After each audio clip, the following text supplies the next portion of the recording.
Hi friends, welcome back to my channel.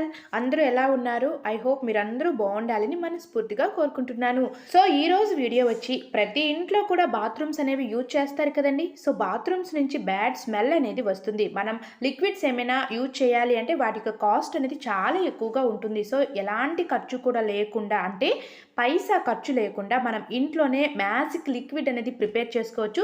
So ఈ లిక్విడ్తో bathroom నుంచి మంచి స్మెల్ అనేది వస్తుందండి. అలాగే బాత్రూమ్ ఎప్పుడు కూడా మంచిగా నీట్గా మెయింటైన్ చేయాలి అంటే సో వీడియోని ఎక్కడ స్కిప్ చేయకుండా లాస్ట్ వరకు చూడండి. లెట్స్ స్టార్ట్ అవర్ వీడియోలోకి వెళ్లే ముందు ఒక టిప్ అయితే ఉందండి. మనం అరటికాయలు అనేవి పూజ కానీ, అంటే ఏదైనా పూజ ఉంది అంటే మనం అరటికాయలు ముందుగానే తెచ్చి ఇంట్లో పెట్టుకుంటాం. సో ఈ అరటికాయలు అనేవి పూజ టయానికి కాయలాగే ఉంటాయి, పళ్ళులా అయితే అవ్వవు. సో ఇవి పళ్ళులా అవ్వాలి అంటే ఫస్ట్ ఇలాంటి ఒక క్లాత్ కానీ, ఒక స్మూత్గా ఉన్న క్లాత్ తీసుకొని అరటికాయలు ఉంటాయి కదా, ఈ అరటికాయలను ఈ విధంగా పెట్టి ఒక 5 days ఆర్ 4 days అలానే చుట్టి ఉంచండి. సో క్లాత్ చుట్టి ఉంచడం వల్ల ఇవి చాలా తొందరగా, అంటే ఒక 5 daysలోనే ఇవి బాగా ముగ్గిపోతాయండి. ఇక్కడైతే నేను 5 days అయితే పెట్టి చూపిస్తున్నాను. 5 days తర్వాత బాగా ముగ్గుతాయి. సో లిక్విడ్ ప్రిపేర్ చేయడానికి ఫస్ట్ ఒక బౌల్ తీసుకొని బౌల్లో ఒక గ్లాస్ వాటర్ అయితే తీసుకోండి. అలాగే 1 స్పూన్ వరకు కూడా బేకింగ్ సోడా అండి, మనం వంటల్లో యూజ్ చేసే సోడాని 1 స్పూన్ తీసుకోండి.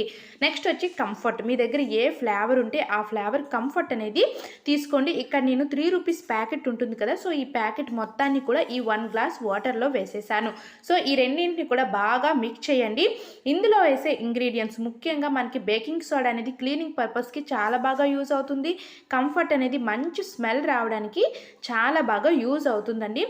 ఈ లిక్విడ్ మొత్తాన్ని కూడా మీరు ఒకేసారి యూజ్ చేయకుండా ఒక 1 week ఒక్కసారి, లేదా 3 days ఒక్కసారి, 4 days ఒక్కసారి ఒక బాటిల్లో వేసి మీరు స్టోర్ చేసుకుంటే మీరు ఎప్పుడు కావాలన్నా సరే, మార్నింగ్ ఈవినింగ్ టైంలో మీరు ఎప్పుడు కావాలన్నా సరే దీన్ని స్ప్రే చేసుకోవచ్చు. సో ఇక్కడ నేను ఇలాంటి బాటిల్ అనేది తీసుకున్నాను. ఇలా వేయడం వల్ల ఏంటి అంటే మనకంటే స్ప్రే బాటిల్ లేనందున నేను ఇలాంటి బాటిల్ అనేది తీసుకున్నానండి. సో ఇలా తీసుకున్నా సరే నో ప్రాబ్లం. లేదు మీ దగ్గర స్ప్రే బాటిల్ ఉన్నా సరే మీరు స్ప్రే బాటిల్ అయినా యూజ్ చేయవచ్చు. సో అలాగే నెక్స్ట్ బాత్రూంలో ఇప్పుడు అందరూ కూడా టైల్స్ బాత్రూమ్సే కాబట్టి కాలు అనేది జారుతుంది. సో ఇలాంటి లాంగ్ బ్రష్ తీసుకొని ఫస్ట్ ఎప్పుడు కూడా దీన్ని డైలీ ఇలా క్లీన్ చేసుకోవాలి. ఇక్కడ నేను స్ప్రే బాటిల్ లేనందున ఇలా ఖాళీ bottle, water bottle, drink bottles, ఇలా చిన్న బాటిల్స్ ఉంటాయి కదా, సో ఇలాంటి బాటిల్లో తీసుకొని మనం ప్రిపేర్ చేసుకున్న ఈ లిక్విడ్ని ఈ బాటిల్లో వేసుకుంటానండి. అలాగే క్యాప్ వచ్చి మనకి హోల్ అనేది కొంచెం స్ట్రాంగ్గా ఉంటాయి క్యాప్స్.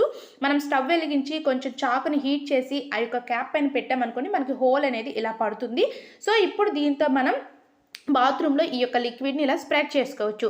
ఇలా స్ప్రెడ్ చేయడం వల్ల మీకు నచ్చినప్పుడు మీరు మార్నింగ్ టైము, ఈవినింగ్ టైంలో ఒక్కసారి స్ప్రెడ్ చేసుకుంటే మనకి బాత్రూమ్ నుంచి మంచి స్మెల్ అనేది వస్తుంది. ఫ్రెండ్స్, ఈ వీడియో మీకు యూస్ఫుల్గా ఉంటే ప్లీజ్ లైక్ చేసి ఛానల్కి సపోర్ట్ అందించండి. నెక్స్ట్ మరొక మంచి వీడియోతో మీ ముందుకు వస్తాను. Thanks for watching. Please subscribe my channel.